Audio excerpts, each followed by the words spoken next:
Hello friends, লিপিকার স্বপ্নের ছাদ বাগানে আপনাদের সবাইকে স্বাগত। বন্ধুরা, আজকে আমি জোয়ান গাছটা প্রতিস্থাপন করব। এটা আমি ডাল থেকে তৈরি করেছি। আমাকে একজন দিয়েছিল, মানে একটা দাদাভাই এই গাছটা দিয়েছিল, দাদাভাইদের বাড়িতে আছে, ওখান থেকে ডাল এনে দিয়েছিল। ওই ডাল বসিয়েছি, ওখান থেকে এই ডালটা বসিয়েই আমার এইটা গাছটা অনেকটা বড় হয়েছে। তাই আমি একটু বড় পাত্রে প্রতিস্থাপন করব। কী করে, কোন মাটিতে করছি আসুন।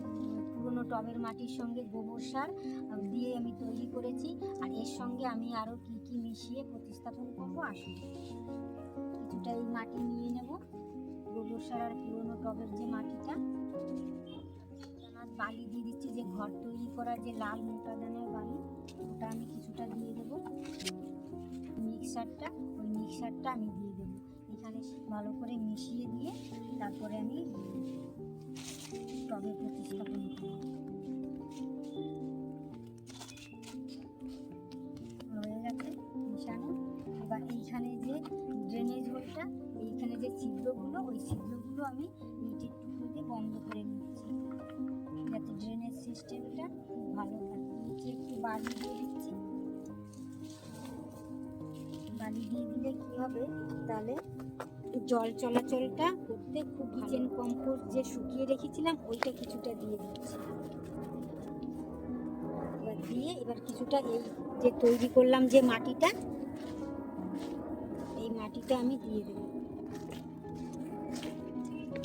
গাছটাকে আমার আস্তে বের করে নিতে হবে, গাছটা দিন জল দিই যাতে বের করতে সুবিধা হয়। এবার আমি গাছটা আস্তে করে বসিয়ে দেব। দেখুন কত শিকড় হয়েছে, এখান থেকে শিকড় হয়েছে। এখন একটু বড় পাত্র দিলে পরে গাছটা ভালো হবে। মাটি দিয়ে দেবো,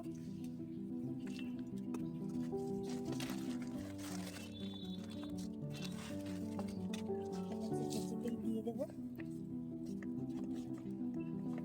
মাটি, আমি দিয়ে দেবো।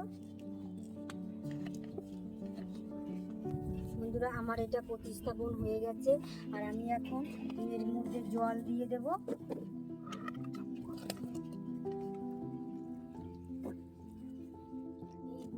এই ভিডিওটি যদি আপনাদের ভালো লাগে তাহলে লাইক, কমেন্ট, শেয়ার করবেন। ফেসবুকে দেখে থাকলে ফলো করবেন, ইউটিউবে দেখে থাকলে আপনারা সাবস্ক্রাইব করবেন।